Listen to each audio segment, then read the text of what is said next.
Hello friends, आज हम लोग बात करेंगे about 5 mistakes that I did when I started my bonsai journey about 3 years ago. जब भी मैं नया था, when I was a beginner, जो मिस्टेक्स मैंने किए, मैं नहीं चाहता कि आप लोग भी वही मिस्टेक्स करें।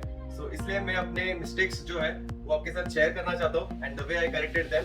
So stay tuned, thriller bonsai.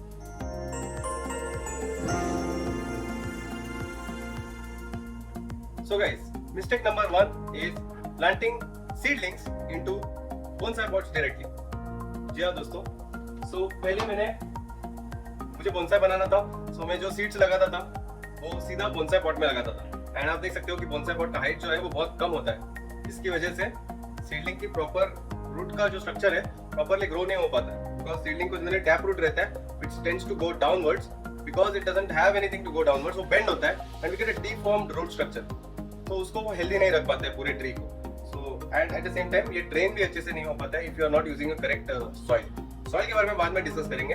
But regarding pot, definitely ये बोनसाई पॉट है, इसमें बोनसाई प्लांट्स को लगाना है, नॉट सीडलिंग्स। सीडलिंग्स के लिए आपको ये जो होते हैं ऐसे पॉट्स यूज करने हैं आपको, ताकि जो रूट फॉर्मेशन होगा वो अच्छे से फॉर्म होगा। रूट क्या होता है इस पॉट में, रूट जो है टैप रूट, वो अगर साइड में अगर if it collides then it starts going round and round around the pot, so tangle नहीं होता है एंड जो रूट्स का स्ट्रक्चर डेवलपमेंट रहता है वो स्प्रिंग की तरह होता है। सो रूट्स जो है वो अच्छे से ग्रो होते हैं। So you should be going step by step. अगर आप सीडलिंग्स लगा रहे हो, सीड्स से बोनसाई बनाना चाहते हो, तो सबसे पहले आपको छोटी पॉट में लगाना है, like this much small pot. इसमें आपको सीडलिंग लगाना है, सीड्स ग्रो करने हैं एंड एक बार ये इतना बड़ा होने के बाद आपको इसको और थोड़ा बड़ा करने का है। उसके बाद में बोनसाई ट्रेनिंग आपको कर सकते हैं। अभी बोनसाई ट्रेनिंग नहीं करना है इसको, दिस इज टू स्मॉल, इसको थोड़ा बड़ा होने देना है by transferring it into a bigger pot. So ये हो गया आपका स्टेज 2। स्टेज 2 में क्या करेंगे, आप उसको ट्रांसप्लांट करेंगे without working anything on the roots, सीधा उसको निकालेंगे उस पॉट से एंड बड़े पॉट में लगाएंगे and allow it to grow. Yes, you have to allow it to grow ताकि आपको थिक ट्रंक मिले एंड तभी आप उसके रूट्स के ऊपर काम कर सकते हैं। उसका टैप रूट वगैरह जो निकालना है वो आपको बाद में ही करना होगा। First you need to make sure that your tree is healthy and it is very very strong. So ये स्टेप नंबर 2 है जिसमें हम लोग बड़े पॉट में लगा रहे हैं। Eight the same time this is not a bonsai pot, ध्यान से देखिए, this is not a bonsai pot, it's just a normal pot जिसमें इस प्लांट को लगाया। एंड इसके बाद the next step will be step number 3, जो कि ऑलमोस्ट 1 to 3 इयर्स पकड़ सकते हैं आप लोग, में हम लोग कर सकते हैं, जो कि है प्रॉपर बोनसाई ट्रेनिंग। अभी इस ट्री को बोनसाई पॉट में लगाना ठीक रहेगा। एक बार इतना ग्रोथ होने के बाद we can think of putting it into a bonsai pot, उसके पहले नहीं। So whenever, the bottom line is that whenever you are planting seeds, never plant seeds in bonsai pots. Never. That was the first mistake that I did. So guys, my mistake number 2 was that I was not correctly watering my plants. Watering तो बहुत easy लगता है लोगों को, पानी देना है, that's it.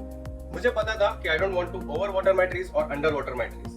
But I didn't knew the definition of overwatering.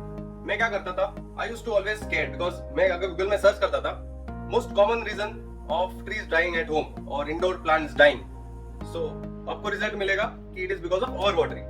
कुछ भी आप सर्च करोगे why is my tree dying, mostly it is because of overwatering. So I wanted to avoid overwatering in all situations. तो जिसके लिए मैं क्या करता था, मैं कम पानी देता था। I used to water very very very less and I used to water it daily. Now this is the thing that I want to avoid. आपको ये चीजें अवॉइड करनी है। You don't want to water when it is not necessary. At the same time, whenever you are watering, make sure that you water it thoroughly, ताकि पूरा का पूरा जो रूट स्ट्रक्चर है वो पूरी तरह से मॉइस्ट होना जरूरी है। अगर आप थोड़ा थोड़ा वाटरिंग देंगे उसको, तो ऊपर का लेयर ही वेट रहेगा, नीचे पूरा ड्राई रहेगा एंड नीचे के रूट्स जो है वो ड्राई आउट होने लगेंगे एंड ऊपर ग्राउंड रॉट होने के चांसेस रहेंगे। So overall health of the tree will be very bad if you are watering only on the top portion of the soil. So ये वाटरिंग का इशू था मेरा, जो मैंने बहुत सारे वीडियोस देखने के बाद मुझे मालूम पड़ा। तो इसकी वजह से मैंने इसको करेक्ट कैसे किया, अभी I used to water it thoroughly and I used to allow it to dry. उसको ड्राई होने देता था। So I don't water daily now. अभी मैं डेली पानी नहीं देता, मैं 2 या 3 अप्रोक्सीमेटली 3 दिन में एक बार पानी देना is a better way, what I feel, depending on your soil mix. So that takes us to the next third point which is going to be soil. So अभी बात करते हैं थर्ड पॉइंट के बारे में, which is going to be your soil, bonsai soil. तो इसके ऊपर मैं ऑलरेडी एक बहुत ही अच्छे से वीडियो बना चुका हूँ। अगर आपने देखा नहीं होगा तो उस वीडियो को जरूर देखिएगा, मैं लिंक उसका डाल दूंगा डिस्क्रिप्शन बॉक्स में।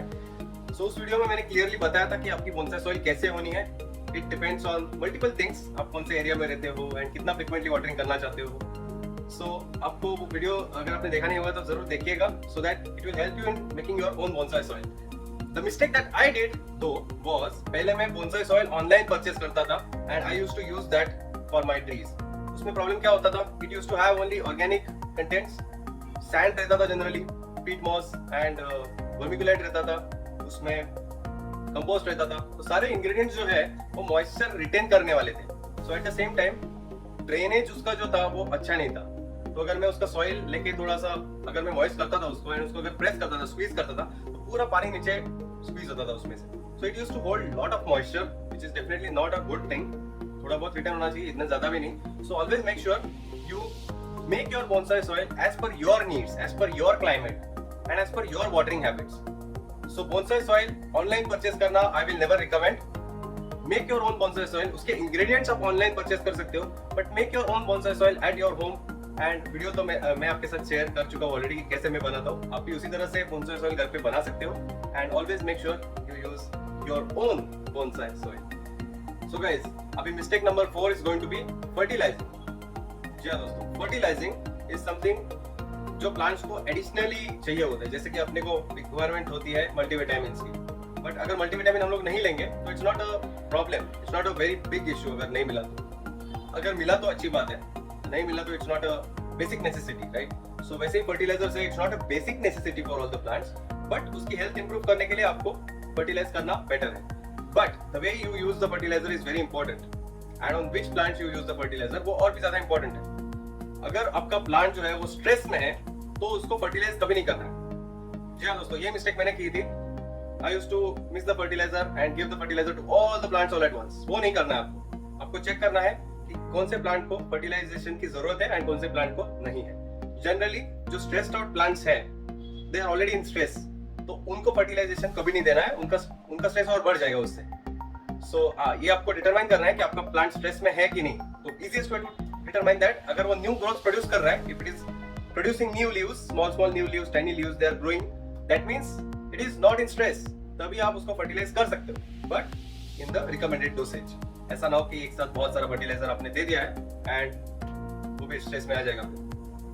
अगर आपका प्लांट स्ट्रेस में है ऑलरेडी, तो उसको पहले स्ट्रेस से बाहर निकालो एंड उसके बाद उसको फर्टिलाइज करो। सो ये थी अपनी mistake number 4 is fertilising properly. So guys, now mistake number 5 is going to be dealing with pests correctly. जी हाँ दोस्तों, स्टार्टिंग विद सीडलिंग्स। अगर आप सीड को जर्मिनेट कर रहे हो, सो दैट इज द पॉइंट जब भी सबसे ज्यादा इन्फेक्शन होने के चांस होते हैं। जो इंसेक्ट्स होते हैं वो सीड को खा जाते हैं एंड वो अच्छे से जर्मिनेट नहीं हो पाता है।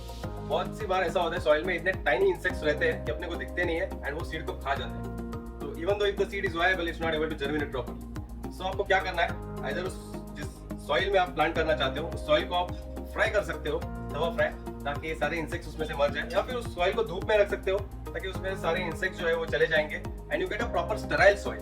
तो स्टेराइल सॉइल यूज करना बहुत जरूरी है जब भी आप सीड प्लांट कर रहे हो। वो मिस्टेक नंबर 1 है।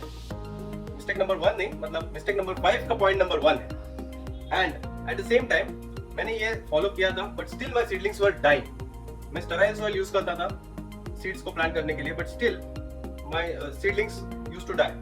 Was it because of damping off or not? I used to search a lot. मैं बहुत सर्च करता था कि क्यों मेरे सीडलिंग्स अभी भी मर रहे हैं। तभी मुझे पता चला अबाउट फ्रूट फ्लाइज।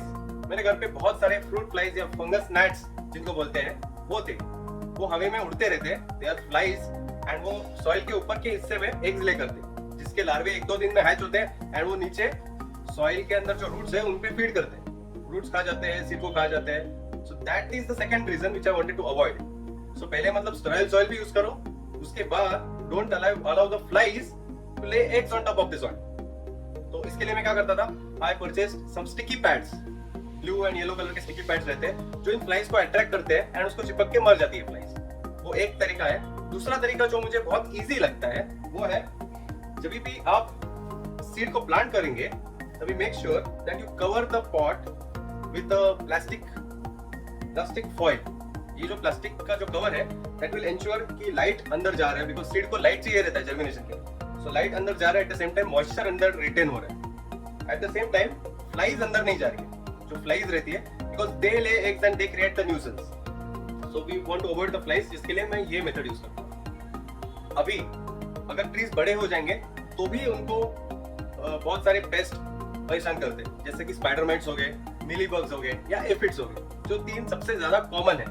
वो क्या करते हैं, वो लीव्स का जो सैप है वो पुल करते रहते हैं, एंड जिसकी वजह से ट्री की हेल्थ जो है वो डिटेरियोरेट होने लगती है। सो आपको वो प्रिवेंट करना है। So easiest way to prevent that is by using a jet stream of water. मैं क्या करता था, I used to apply pesticides, fungicides, insecticides, वो सब अप्लाई करता था, which are nothing but harsh chemicals. Not all trees like that. कुछ trees है, जैसे कि मेरा black locust tree, it didn't like the pesticide that I was using. So सारे लीव्स उसके क्रम्बल अप होने लग गए, क्रिस्पी होने लग गए। सो सभी ट्रीज को ये पसंद नहीं होते इंसेक्टिसाइड्स एंड पेस्टिसाइड्स, सो वो हार्श रहते हैं ट्रीज के ऊपर। सो आपको वो यूज नहीं करने। Easiest solution is use a jet stream of water. Jet आपका रहता है पानी का, वो यूज करके आप पूरे लीव्स के ऊपर फ्लश कर सकते हो। सो उससे सारे जो पेस्ट है वो चले जाते हैं। अगर बहुत ही ज्यादा इन्फेक्टेशन है आपके ट्री को, तो आपको 2 या 3 दिन कंसेक्यूटिवली वो जेट स्प्रे मारना है आपके पूरे ट्री के ऊपर, आपके लीव्स के ऊपर, specially under the leaves, over the leaves, from every side. उससे क्या होगा, पूरी तरह से क्लीन हो जाएगा आपका ट्री, एंड इन्फेक्शन जो है ट्री को वो चला जाएगा। So this is the easiest way to deal with insects, pests, and so on. So guys, these are the top 5 mistakes that I did, and I don't want you guys to do it.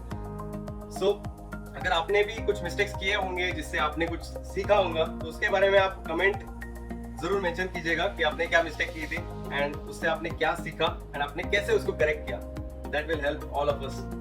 So thanks a lot for watching दोस्तों। अगर आपको ये video पसंद आ गया रहेगा तो like जरूर कीजिए, and do subscribe to Thriller Bonsai. Thanks a lot. Goodbye.